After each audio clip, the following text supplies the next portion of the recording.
Ucraina? Da și păreri. E război, păcat, e tragedie. Ar fi bine să susținem poporul ucrainean în Da, păi lupta contra dictatorii? noi știm într-așa situație și nu tot trebuie să e păcat că asta e, nu de Doamne. De exemplu, noi avem o scrisoare prin care dorim să susținem poporul ucrainean, pe care o trimitem din numele cetățenilor din Moldova în Rada Supremă din Ucraina. Vă citesc. Vă scriu din Republica Moldova să susțin lupta voastră contra dictaturii lui Putin. Recunoaștem că această luptă este necesară pentru dumneavoastră și acordă un scut și protecție militară pentru întreaga Europa, inclusiv pentru Republica Moldova. Doresc o colaborare strânsă între armatele noastre, Republicii Moldova și Ucrainei.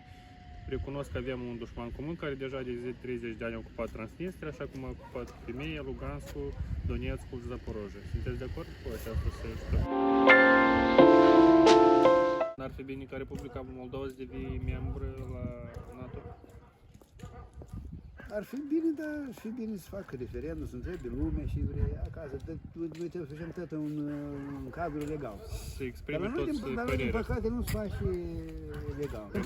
Cum prin alte metode, în situația în care noi acum suntem foarte aproape de război și la fel avem un conflict cu Rusia, Neutralitatea trebuie păstrată. Nu trebuie păstrată să neutralitatea. ne întărim armata, pentru că avem o armată foarte slabă și în caz de pericol. Cu armata e clar că trebuie întărită.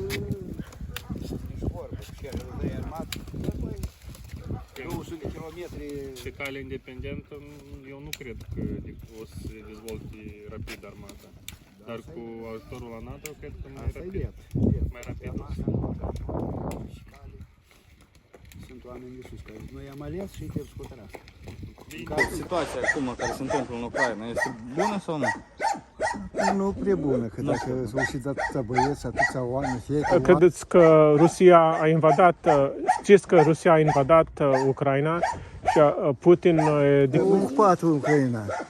Dar, pe nedrept, nu trebuie să o ocupe. Și eu zic așa că aș fi fost bine să nu fost război. Avem o scrisoare care o trimitem în Rada Supremă a Ucrainei și le scriem. Vă scriu din Moldova să susțin lupta contra dictatorului Putin. Recunoaște că această luptă este necesară pentru dumneavoastră, atât și pentru întreaga Europa. Da. Dorim o colaborare strânsă între armatele noastre.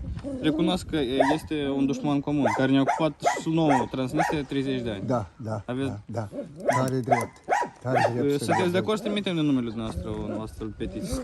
De acord. Ce părere aveți dumneavoastră despre armata noastră a Republicii Moldova? Cum crezi? La ce nivel este ea? Sunt calitativ? Calitativ. Acum. E calitate bună, că n-are cu nimeni relații. Am înțeles. Dar dacă să o îmbunătățim concret, ar fi bine sau nu? Ar fi bine, dar să nu ducă război. Independent să fim sau să aderăm la NATO? Cunoaște ce este NATO? Și mai independenți. Am fost până acum. Dumneavoastră, cunoaște ce este NATO? M-am auzit eu de NATO este așa. Cum crezi dacă Republica Moldova ar adera la NATO? Eu nu știu ce știu de asta. este un bloc militar care include majoritatea țărilor europene, inclusiv 3 țări post-sovietice, Estonia, Letonia și Lituania, și Canada și SUA. Este mai mare decât Uniunea Europeană. Și este un bloc de apărare militară. Este format special pentru a evita războaiele, autoapărare, în caz că... Apărare, securitate, pentru securitate. Ați auzit de Estonia, Letonia? Asta nu rău. Da. Avem 3 țări post-sovietice, Estonia, Baltice. Ele sunt apărate de NATO. E bine ca să fim și noi, ca aceste 3 țări să fim apărate de NATO. Ce părere aveți? Eu aș avea părerea că să ne apere pe noi și să mântă război. Ucraina a fost invadată din nord spre Kiev, spre Harkov, din est Lugansk și Donetsk, din sud Mariupol și Kherson. Ei au fost respins Kiev, au respins Harkov, au respins Khersonul și acum resping și estul. Deci ei au avut succes ucrainenii. Au avut.